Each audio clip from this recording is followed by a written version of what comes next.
Hello friends, Mehtab technical में आपका स्वागत है।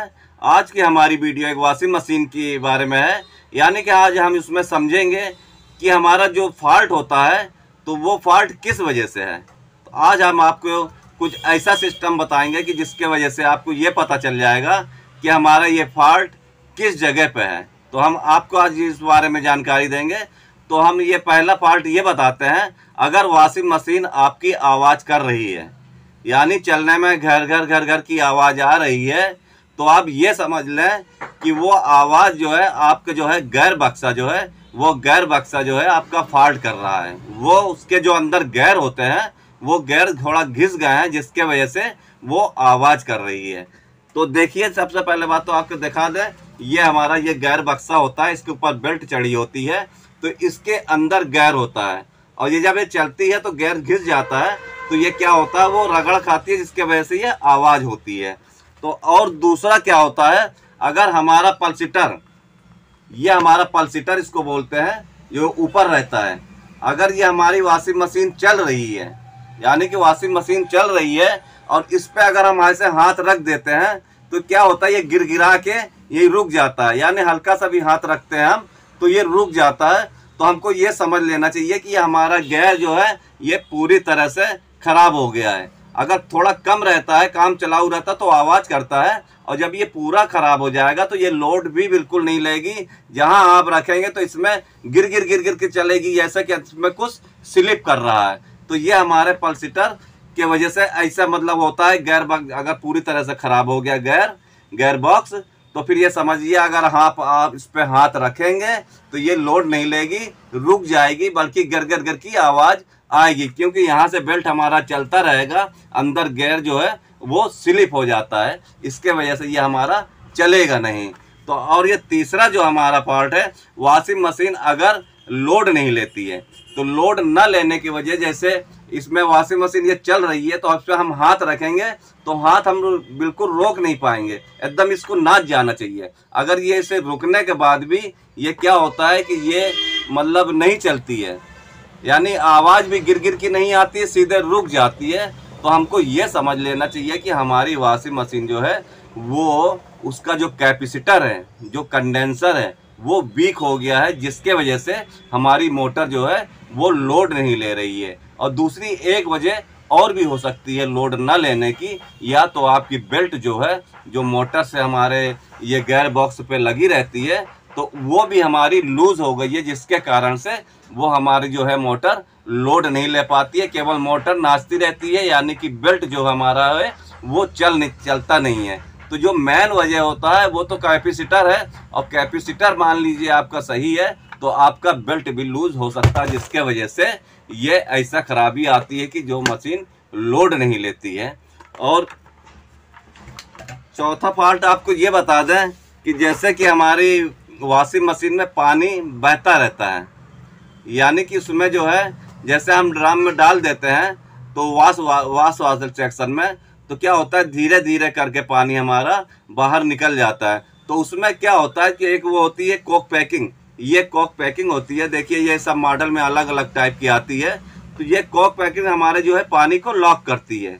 तो ये किसी वजह से अगर अंदर से कचरा आ गया, जिसके वजह से ये हमारी कॉक पैकिंग बैठती नहीं है, तो फिर क्या होता है, ये पानी हमारा रिश्ता रहता है। तो हमको क्या करना है, इसको खोल के, किसी में चूड़ी का रहता है, किसी में नट डाल रहता है, उसको खोल के हम क्या करेंगे, ये हम इसको अगर हम चेंज कर देंगे तो हमारा ये पानी वाला जो है वो समस्या ख़त्म हो जाएगी। और ये हमारा जो है वॉशिंग मशीन में अगर करंट क्यों मारती है, वॉशिंग मशीन में अक्सर ये होता है कि बताते हैं कि हमारे वॉशिंग मशीन में करंट मारती है। करंट मारने का केवल कारण ये होता है कि जो हमारा स्पिन होता है, स्पिन मोटर जो होती है, जो ड्राई मोटर होती है, उसके बिल्कुल जस्ट नीचे बफर लगा होता है। वो जो ड्रायर के नीचे ये बफर लगा रहता है और इसके नीचे हमारी वो मोटर लगी रहती है। तो क्या होता है, अगर ये हमारा बफर कट गया है, ये कट गया है किसी कारणों से, तो अगर पानी यहाँ से हमारी मोटर पे गिर रहा है तो उसी के वजह से हमारी जो है उसमें करंट आ जाता है, क्योंकि इसमें पानी जो है मोटर में जाएगा और मोटर से जहाँ जहाँ भी थोड़ा नमी टाइप का रहेगा वहाँ पे हमको वो करंट मारेगी। तो इसको हमको ये ध्यान देना है, या तो आपके जो बफर कटा हुआ है या किसी वजह से भी हमारा पानी जो है वो हमारी मोटर पे पहुंच रहा है। और वाश वाली मोटर में तो पहुंचने का सवाल ही नहीं उठता है। नीचे हमारी मोटर नहीं होती है, मोटर थोड़े साइड में होती है, क्योंकि साइड में मोटर रहती है, वो बेल्ट के जरिए से हमारा काम करता है। ज़्यादातर ऐसा हो जाता है यार, मोटर जो है ज़्यादातर जल क्यों जाती है, उसकी आपको वजह बताते हैं। देखिए ऐसा होता है कि जैसे हमारा पानी बह रहा है, जैसे वाश वाले ड्रम में हमने पानी भर दिया और धीरे धीरे करके पाइप से पानी निकलता है, तो हमारे घर में जो कपड़ा धोते हैं, या लेडीज़ हो या तो जेंट्स हो, जो भी कपड़ा धोते हैं वो क्या करते हैं, वो सोचते हैं ये पानी धीरे धीरे करके निकल रहा है, तो उसको बनाने के वो बात छोड़ के वो क्या करते हैं, वो पाइप को हम उठा के ऊपर टांग देते हैं। यानी वो अगर पाइप हमारा ऊपर टंगा रहेगा तो क्या होगा, पानी जो है बहेगा नहीं। उनके दिमाग में ये बात रहती है, जबकि ये मेन कारण है हमारा करंट भी आने का और मोटर ख़राब होने का। क्योंकि पानी जो रिस रहा है वो तो पानी आपका वहाँ से आ रहा है, और यही पानी जो हमारा जो पाइप में रुका हुआ है, ये पानी हमारा ड्रायर वाले ड्रम में चला जाता है। क्योंकि ड्रायर वाला जो पाइप है उसमें ना तो कोई कोक पैकिंग होती है, ना ही कुछ होता है, वो डायरेक्ट पानी उसका बाहर निकलता है। तो वो पानी क्या होता है, जितना आप जो वाश वाले ड्रम में पानी रहेगा उतना ही हमारा वो रिस के वो पानी पहुंच जाता है इसमें ड्रायर वाले में। तो वो ड्रायर वाले में पहुंच जाता है, जिसके वजह से क्या होता है, ड्रायर वाला भी उसमें उतना ही पानी, तो हमारा ड्रायर वाला भी जो होता है ड्रम, उसमें भी उतना ही पानी आ जाता है जितना कि हमारे वाश वाले ड्रम में आता है। तो क्या होता है, पानी इसके ऊपर अगर आ जाएगा, ये इसमें वफर के ऊपर आ जाएगा, तो यहाँ पे जो सांप लगी रहती है, आपको दिखा देते हैं।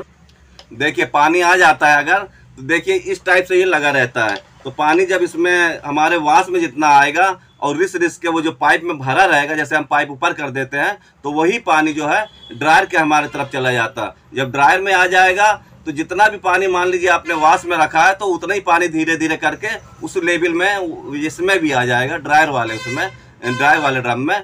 तो हमको क्या करना है कि यहाँ से जो पानी जब भर जाएगा तो इसके ऊपर भी आ जाएगा। जब पानी इसके ऊपर आ जाएगा तो ये हमारा नीचे इसके जो बीच में जो शाफ्ट लगी हुई है, ये शाफ्ट से क्या होता है, पानी सीधे नीचे, इसके बिल्कुल नीचे मोटर, ये मोटर के ऊपर ही लगा हुआ रहता है। तो इसके जरिए से मोटर के अंदर सीधे जो है पानी चला जाता है, जिसके वजह से हमारी मोटर जो है वो शॉर्ट हो जाती है, और उसी वजह से जो है वो करंट भी मारती है।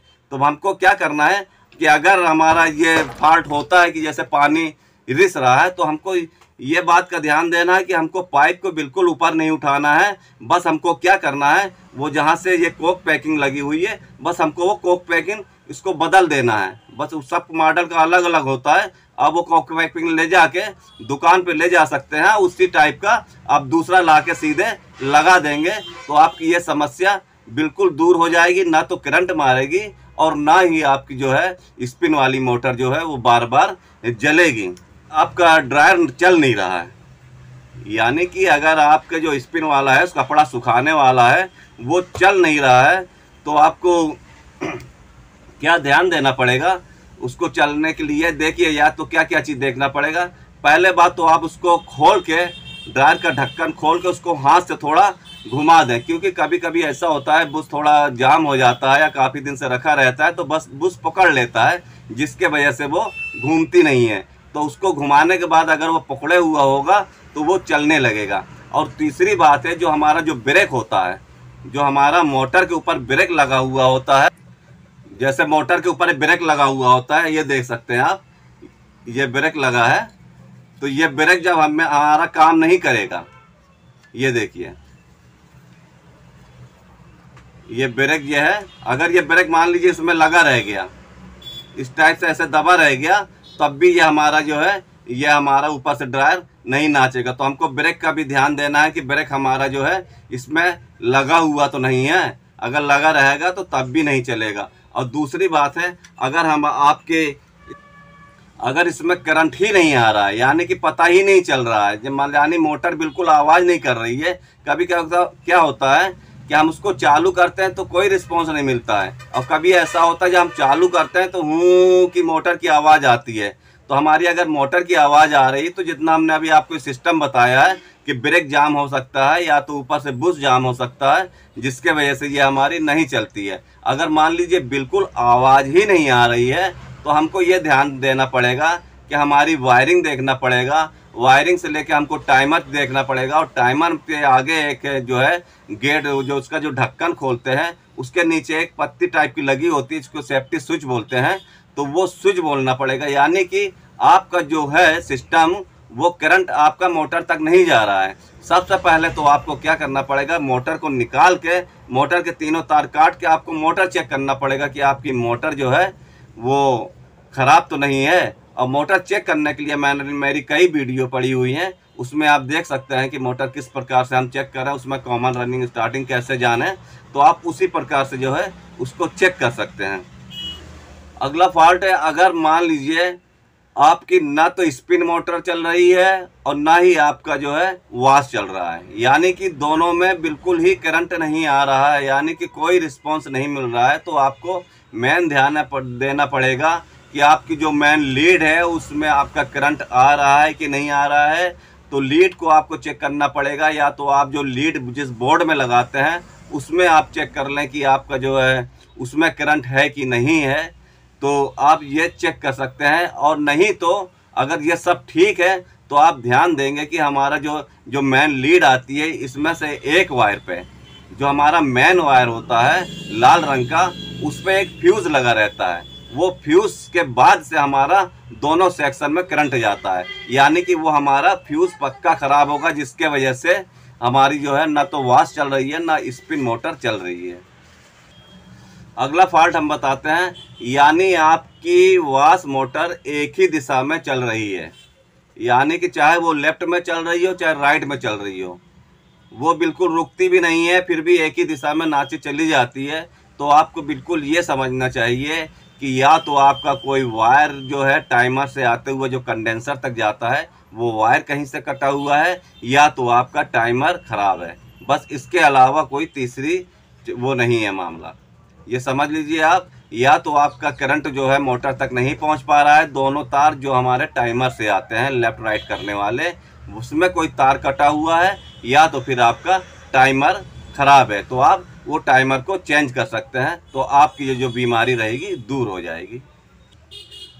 अगला फॉल्ट है, अगर आपका ड्रायर वाले में से कपड़े नहीं सूखते हैं, यानी कि हम ड्रायर में डालते हैं तो हमारा कपड़ा ही नहीं सूखता है, तो वो क्या वजह होती है? उसका ड्रायर में कपड़े ना सूखने की वजह केवल ये है कि आपका जो वो ड्रायर है वो स्लो चल रहा है, यानी कि वो स्पीड में नहीं चल रहा है। स्पीड में न चलने का कारण क्या होता है कि वो जो हमारा कैपेसिटर लगा रहता है, जो हमारे उसको ताकत देता है, वो आपका कैपेसिटर धीरे धीरे करके वीक हो गया है, जिसके वजह से हमारी जो है वो लोड नहीं ले रही है। अगर आप कैपेसिटर को जो चेंज कर देंगे, तो फिर वो आपकी समस्या पूरी तरह से दूर हो जाएगी। आप कैपेसिटर चाहें तो 4 वायर वाला भी लगा सकते हैं, आप चाहें तो 2 वायर वाला भी लगा सकते हैं, और ज़्यादातर क्या होता है 2 वायर वाला भी कैपेसिटर आप, यानी कि 5 MFD या 6 MFD का आप स्पिन वाले में ये मोटर में लगा सकते हैं, जिसके वजह से आपकी जो है वॉशिंग मशीन एकदम फर्स्ट क्लास लोड भी लेने लगेगी। बस केवल यह कैपेसिटर अगर वीक हो जाता है तो इस टाइप की खराबी ज़्यादातर आती है। कैपेसिटर की पहचान कैसे करें कि कैपेसिटर सही है या ख़राब है? तो हमको कैपेसिटर सही या ख़राब चेक करने के लिए क्या करना पड़ेगा? देखिए, जैसे ये हमारा कैपेसिटर है, तो कैपेसिटर को इसको करंट में लगा के, बोर्ड में लगा के तुरंत 1 सेकंड में निकाल के इसको हम आपस में टच करेंगे तो ये चट से आवाज़ आना चाहिए। यानी कि अगर ये हमारा ये सही होगा कैपेसिटर तो ये आवाज़ करेगा, अगर ये ख़राब होगा तो ये बिल्कुल आवाज़ नहीं करेगा या तो बहुत हल्का करेगा। यानी कि इसकी जो स्पार्किंग होती है वो कस के होना चाहिए, जिस हिसाब से कैपेसिटी रहती है कंडेंसर के, वो हिसाब से इसकी वो स्पार्किंग होती है। तो ये तो हमारा मतलब इसका टेस्ट करने का हो गया कि हमको ये कैसे पता करेंगे कि ये कंडेंसर सही है कि नहीं है। तो फिर भी आपको बता दें एक बार कि इसको आप मेन बोर्ड में हल्का सा लगा के हटा लेंगे, इसको लगा ही नहीं रहना देना है। इसको लगा के सेकंड को हटा के दोनों आपस में टच करेंगे तो चट से आवाज़ होना चाहिए, तो उसके वजह से हम ये समझ लेंगे कि हमारा कैपेसिटर सही है। अगर ये आवाज़ नहीं करता है या बहुत स्लो करता है तो हम ये समझ लेंगे कि हमारा कैपेसिटर सही नहीं है। तो अभी अब क्या है ये कि हमको ये कैसे पता चलेगा कि हमारा कैपेसिटर में ये 4 वायर है। ये देखिए 2 वायर हमने लगे हैं, 2 वायर के लिए ये यहाँ पे पिन इसमें खाली हुई है, यहाँ पे ये 2 वायर के लिए है, यानी कि 4 वायर का कैपेसिटर है। तो हम ये 4 वायर में ये कैसे समझेंगे कि ये हमारा कौन सा वायर ये स्पिन वाली मोटर का है और कौन सा हमारा वाश वाली मोटर का है। तो सबसे देखिए, सबसे पहला तो इसमें जो है यहाँ पे नंबर लिखा रहता है, ये आप देख सकते हैं। इसमें जो है कैपेसिटर का पूरा नंबर लिखा रहता है, कौन सा तार कौन से वैल्यू का है, इसमें सब लिखा रहता है। तो सबसे पहले बात तो इसमें देख सकते हैं, नहीं तो तब भी आपको बता सकते हैं। इसमें 2 कैपेसिटी लिखी रहती है और एक लगभग 10 MFD होता है और एक लगभग 5 से 6 MFD होता है। यानी कि जो कम वाला होगा, जो कम MFD का होगा, वो जो हमारा स्पिन मोटर में लगेगा, और जो हमारा वायर ज़्यादा MFD का होगा वो हमारा वाश मोटर में लगेगा। क्योंकि वाश वाली मोटर जो है थोड़ी बड़ी होती है, वो लोड लेती है, तो उसमें ज़्यादा कैपेसिटी का कंडेंसर का इस्तेमाल होता है, और जो स्पिन वाली होती है उसमें कम। तो इसमें 2 क्वालिटी लिखी है, एक 10 और एक 6 MFD। और जो 10 MFD का है उसके सामने भी कलर कोड लिखा रहता है कि कौन कौन कलर के हैं, और जो दूसरा वाला है 5 MFD वाला, उसका भी कलर कोड लिखा रहता है कि ये कौन कौन सा वायर है, कौन कितने MFD का है। तो ये भी ध्यान में रखें, जो कम MFD का है वो हमारा स्पिन में लगेगा, और जो ज़्यादा MFD कैपेसिटर में लिखा हुआ है वो हमारा वाश मोटर में लगेगा। अगला फॉल्ट ये है कि मान लीजिए आपका ज़्यादातर ऐसा होता है कि स्पिन जो होता है, स्पिन सेक्शन होता है जो ड्रायर वाला, जिसका ढक्कन जो है हम खोलते हैं, वो ढक्कन अगर टूट जाता है, यानी ढक्कन जो पीछे साइड जो रहता है वो टूट जाता है, तो उसमें क्या होगा, क्या फॉल्ट आएगा। वो ढक्कन टूटने से क्या होगा, जो हमारा अंदर मोटर पे ब्रेक होता है, मैं आपको देखा, इसमें जो ब्रेक होता है, ये ब्रेक का जो बेल्ट लगा हुआ होता है वो हमारा ढक्कन से कंसल्ट रहता है। यानी कि ढक्कन को अगर हम बंद कर देते हैं तो ये ब्रेक जो हमारा फैल जाता है, जहां हम ढक्कन को उसको खोल देते हैं तो ये हमारा ब्रेक जो है लग जाता है। तभी ऐसा होता है, जब ढक्कन को हम खोल देते हैं तो हमारा वो तुरंत रुक जाता है, जहां हम ढक्कन को बंद कर देते हैं तो फिर से हमारी मोटर चलने लग जाती है। यानी कि जो ढक्कन से ही हमारा सिस्टम इसके ब्रेक का होता है। अगर वो हमारा ढक्कन टूट गया अंदर से तो क्या होगा, ये ब्रेक हमारा लग जाएगा मोटर में, और आपका जो है वो काम नहीं करेगा ड्रायर, यानी कि नहीं चलेगा। तो आपको क्या करना है, उसको खोल के वो बेल्ट को खींच के कहीं पे बांध दें या तो कहीं स्क्रू से टाइट कर दें, जिसके वजह से आपका ब्रेक जो है वो खींचा रहे। मगर उससे ये फॉल्ट होगा आपके ढक्कन बंद करने या चालू करने से, ना तो वो हमारी मोटर के कनेक्शन तो कट जाएगा, क्योंकि उसमें सेफ्टी पिन तो काम करेगी अगर वो आपसे ढक्कन से टच हो रही है तो, मगर आपका ब्रेक काम नहीं करेगा, तो वो आपकी मोटर जो है वो थोड़ी देर बाद रुकेगी। तो यही सब फॉल्ट जो है वॉशिंग मशीन में ज़्यादातर आते हैं, वो ड्राई सेक्शन हो चाहे हमारा वॉश सेक्शन हो, तो बस इसी प्रकार के सारे जो है फॉल्ट होते हैं। अगर आपको वीडियो हमारी अच्छी लगी हो तो प्लीज़ लाइक करें, अगर आप हमारे चैनल पर नए हैं तो प्लीज़ सब्सक्राइब करें। आपका वीडियो देखने के लिए बहुत बहुत धन्यवाद।